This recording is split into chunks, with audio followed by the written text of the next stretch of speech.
Hello guys, नमस्कार। मैं हूं अमित और स्वागत करता हूं आपके अपने चैनल अमित जीएस सेंटर में। दोस्तों, आज की इस वीडियो में हम पढ़ने वाले हैं मोस्ट इम्पोर्टेंट सामान्य हिंदी के क्वेश्चंस को, जो कि आपके एग्ज़ाम्स के लिए अति संभावित हैं। ठीक है, मोस्ट एक्सपेक्टेड क्वेश्चंस हैं।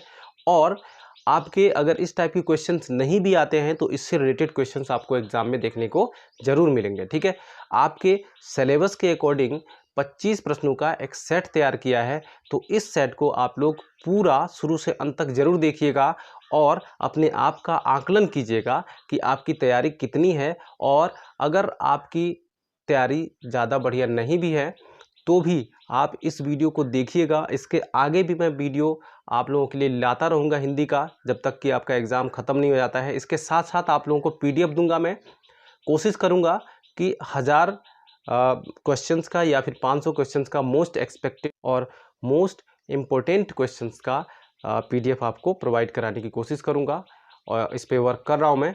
ठीक है, तो आप लोग मेरे चैनल को सब्सक्राइब कर लीजिए, नोटिफिकेशन बेल को भी प्रेस कर दीजिएगा। उसके साथ साथ एक ऑल का ऑप्शन आता है। ठीक है, नोटिफिकेशन बेल प्रेस करते ही ऑल को भी प्रेस कर दीजिएगा, ताकि जितनी भी वीडियो मैं आप लोगों के लिए बनाऊं, ठीक है, और आप लोगों के लिए अपलोड करूं, उसका नोटिफिकेशन आप तक पहुंच सके और आप लोग उस वीडियो से फ़ायदा उठा सकें। ठीक है, क्योंकि समय बहुत कम है आप लोगों के लिए, तो इस पर वैसी क्लासेस नहीं चल पाएंगी। इस पर क्वेश्चंस को ही आपको क्या करना पड़ेगा, प्रैक्टिस करना पड़ेगा। ठीक है, क्वेश्चंस को ही लीजिए, क्वेश्चंस को पढ़िए, उसका प्रैक्टिस कीजिए, क्योंकि प्रैक्टिस से ही आप परफेक्ट बन पाएंगे। ठीक है, एग्ज़ाम की तैयारी जो होती है, लॉन्ग टाइम तैयारी होती है, वो आपका बिल्कुल विस्तृत तरीके से, वो अभी वैसा समय नहीं है। अभी केवल आपका प्रैक्टिस का समय है। ठीक है, अधिक से अधिक क्वेश्चंस को आप अटेम्प्ट करें, प्रैक्टिस करें और अपनी तैयारी को मजबूत करें। ठीक है, तो चलिए ज़्यादा समय न लेते हुए हम लोग क्लास को शुरू करते हैं। तो आज का जो पहला प्रश्न है, मीनाक्षी का पर्यायवाची शब्द है। ठीक है, तो यहाँ पर हम देखते हैं मीनाक्षी का पर्यायवाची शब्द है दुर्गा। ठीक है, ऑप्शन नंबर 1 यहाँ पर करेक्ट है।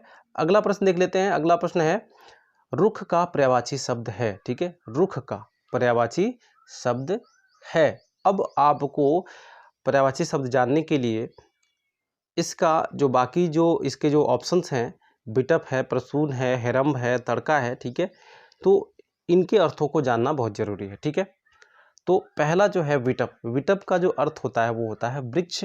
ठीक है, और प्रसून का जो अर्थ होता है ये होता है पुष्प। हेरम्ब का जो अर्थ होता है वो होता है गणेश। ठीक है, या फिर कह सकते हैं पर्यायवाची। हेरम्ब का पर्यायवाची शब्द क्या है? गणेश। प्रसून का पुष्प, विटप का वृक्ष। तो लास्ट ऑप्शन जो बचता है वो क्या है? तड़का। ठीक है, रुख का जो पर्यायवाची शब्द होगा यहाँ पर ऑप्शन नंबर 4 करेक्ट हो जाएगा, तड़का। ओके, चलिए अगला प्रश्न देख लेते हैं। कुछ क्वेश्चन तो आप जब ध्यान से पढ़ते हो तो वैसे ही उसके आंसर समझ में आ जाते हैं। ठीक है, तो आपको प्रश्नों को पहले ध्यान से पढ़ना है। फर्स्ट स्टेप आपका प्रश्न को ध्यान से पढ़ना होता है, उसके बाद आंसर देना होता है। ठीक है, तो आंसर आप अब यहाँ पे देखिए कौन सा हमको बताना है। नाक का पर्यायवाची शब्द नहीं है, तो यहाँ पे देखिए विषधर जो होता है नाक का पर्यायवाची शब्द है, बहुत ही कॉमन पर्यायवाची है। सर्प जो है ये भी नाक का पर्यायवाची है। अहि है ये भी नाक का पर्यायवाची है। और तुरंग जो यहाँ पर ऑप्शन नंबर 4 जो है, तुरंग का पर्यायवाची शब्द होता है घोड़ा। ठीक है, क्या होता है? घोड़ा होता है, यानी कि ऑप्शन नंबर 4 यहाँ पर करेक्ट हो जाएगा, तुरंग। ठीक है, तुरंग जो है नाग का पर्यायवाची शब्द नहीं है, इसलिए ये ऑप्शन नंबर 4 करेक्ट है। अगला प्रश्न देख लेते हैं। अगला प्रश्न है हिंदी में कुल कितने वर्ण होते हैं? ठीक है, वर्णों की संख्या पूछी गई है, कितने वर्ड होते हैं? तो यहाँ पे ऑप्शन नंबर 2 करेक्ट हो जाएगा, 52 वर्ड होते हैं। ठीक है, चलिए अगला प्रश्न देख लेते हैं।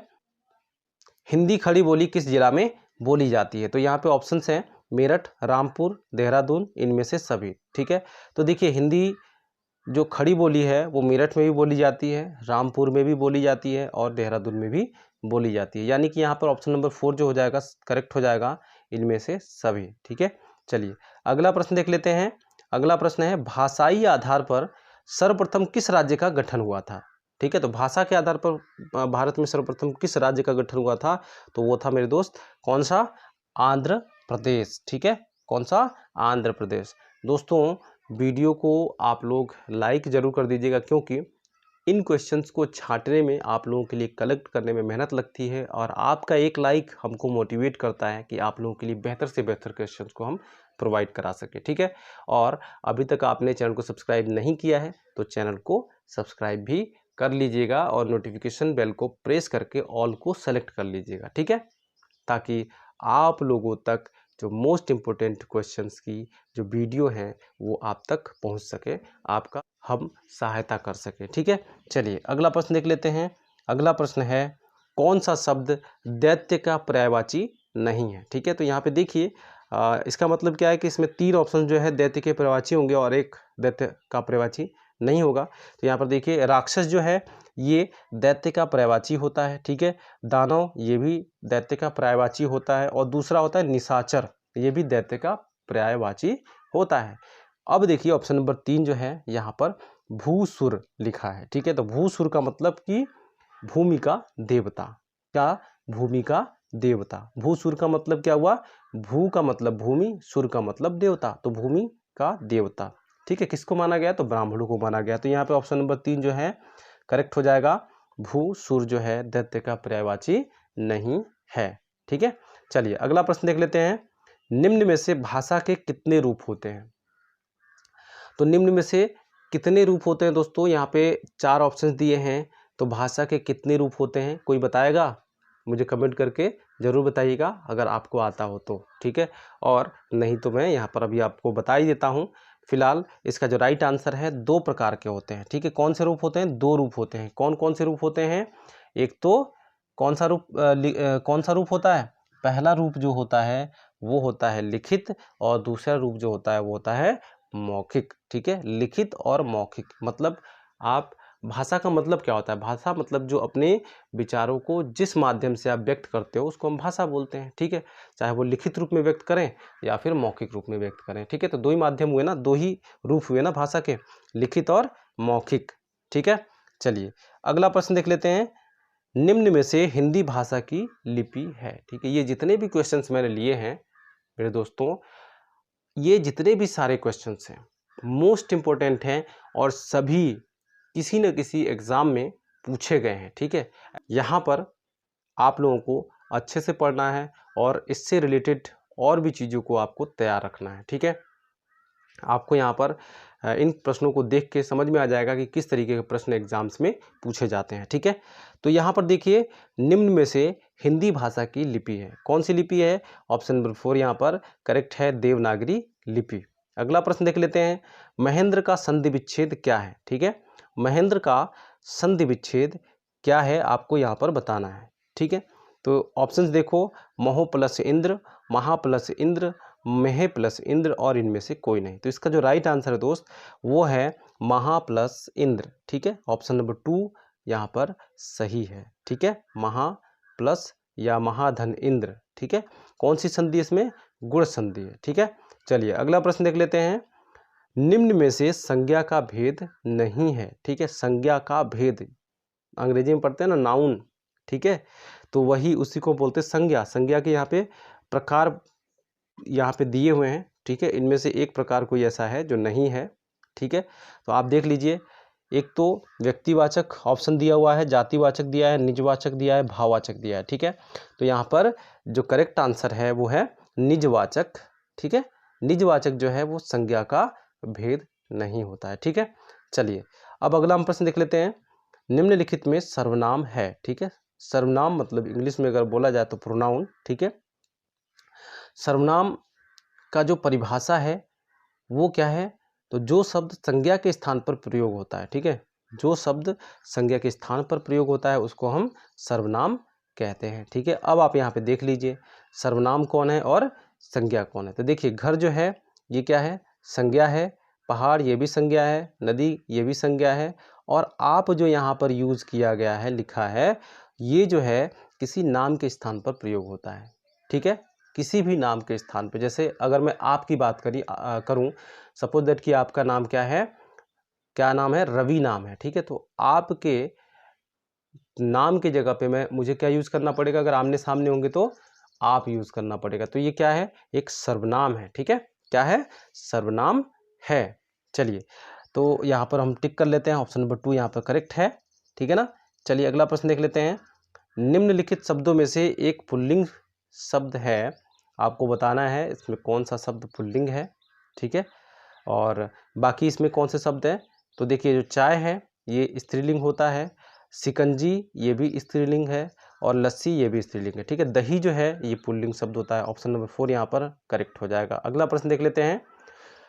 निम्नलिखित में से तत्सम शब्द है, तत्सम शब्द है, आपको यहाँ पे बताना है तत्सम।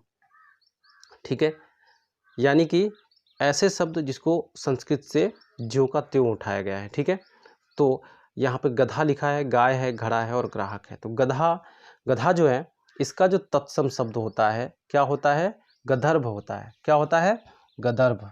ठीक है, ऐसे लिखते हैं इसको, गदर्भ। ठीक है, गदर्भ।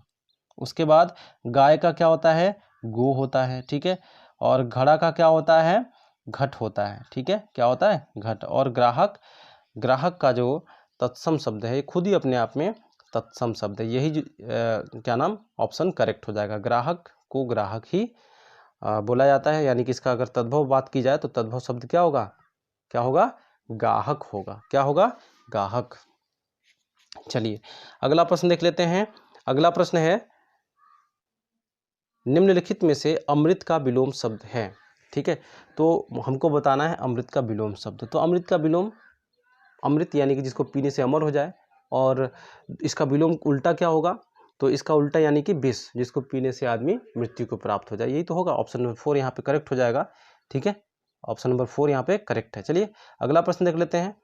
पत्र शब्द का अर्थ नहीं होता है। ठीक है, तो पत्र शब्द, पत्र का मतलब होता है पत्ता, और चिट्ठी को भी बोलते हैं पत्र, लेख को भी बोलते हैं पत्र। ठीक है, तो इसमें जो कौन सा ऑप्शन सही नहीं है, मतलब पत्र का अर्थ नहीं है, तो पंख जो है वो पत्र का अर्थ नहीं है। ठीक है, अली शब्द युग्म का सही अर्थ है। ठीक है, तो और अली शब्द का अर्थ क्या है यहाँ पे जानना बहुत ज़रूरी है। ठीक है, तो अली जो होता है, अली का अर्थ होता है भौरा।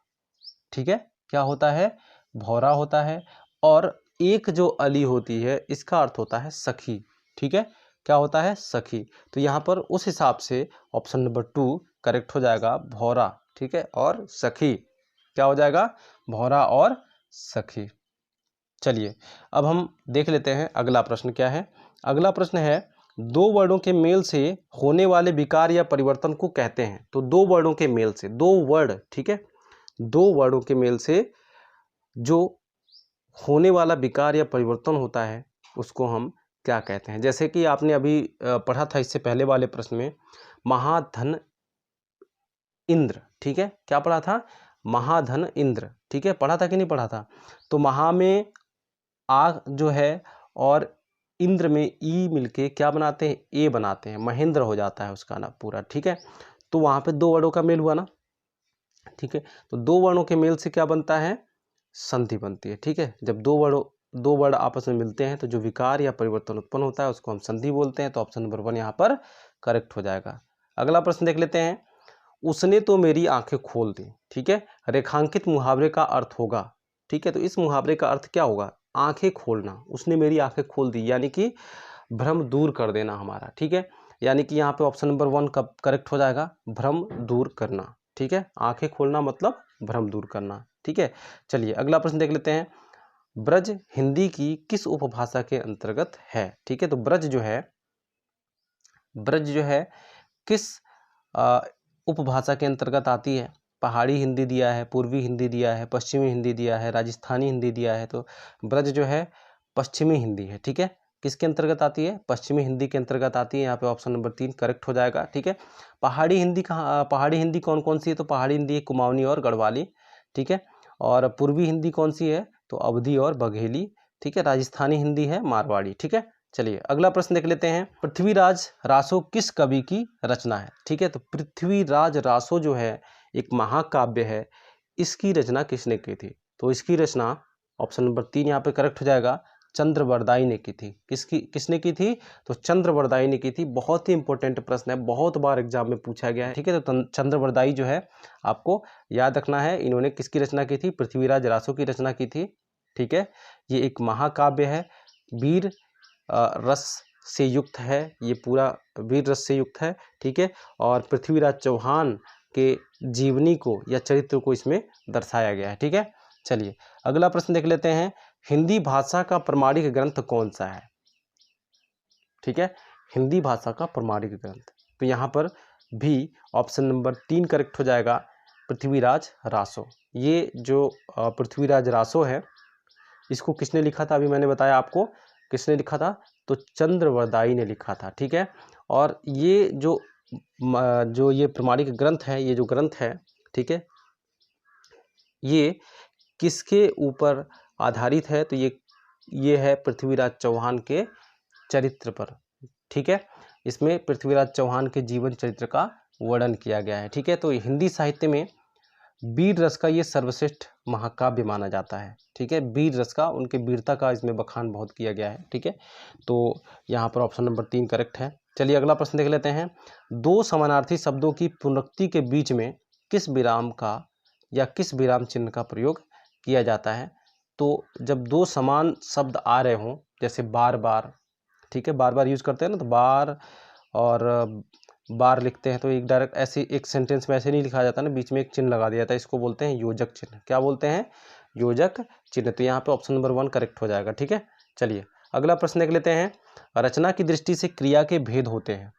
तो क्रिया के भेद, दो प्रकार की क्रियाएं होती हैं। कौन कौन सी क्रियाएं होती हैं? एक सकर्मक और एक अकर्मक। ठीक है, तो यहाँ पे ऑप्शन नंबर 2 करेक्ट हो जाएगा। चलिए अगला प्रश्न देख लेते हैं। अगला प्रश्न है, इनमें से कौन सा शब्द विशेषण है? ठीक है, हमको बताना है विशेषण। ठीक है, यहाँ पे देखिए सुंदरता है, कवि है, विद्वान है, भलाई है। ठीक है, तो इसमें देखिए सुंदरता और जो भलाई है ये भाववाचक है। ठीक है, कवि जो है ये समूहवाचक है, विद्वान जो है ये जो है विशेषण है। ठीक है, क्या है? विशेषण है। ठीक है, तो यहाँ पे ऑप्शन नंबर 3 जो है वो करेक्ट हो जाएगा। ठीक है, इनमें से कौन सा शब्द विशेषण है? तो विद्वान शब्द जो है वो विशेषण है। ठीक है, तो आज के वीडियो में बस इतना ही। मुझे कमेंट करके ज़रूर बताइएगा कि वीडियो कैसी लगी और इस सेट के अकॉर्डिंग आपके कितने नंबर आए, ये भी मुझे कमेंट करके बताइएगा। और लाइक करना बिल्कुल मत भूलिएगा। साथ ही साथ अभी तक सब्सक्राइब नहीं किए हैं तो सब्सक्राइब कर लीजिए, नोटिफिकेशन बेल को भी प्रेस कर दीजिएगा। नोटिफिकेशन बेल प्रेस करने के बाद ऑल को भी सेलेक्ट कर लीजिएगा, ताकि हर एक वीडियो का नोटिफिकेशन आप तक पहुँचे और आपकी तैयारी अच्छे से हो सके। ठीक है, तो मिलते हैं अगले वीडियो में। तब तक के लिए जय हिंद, जय भारत।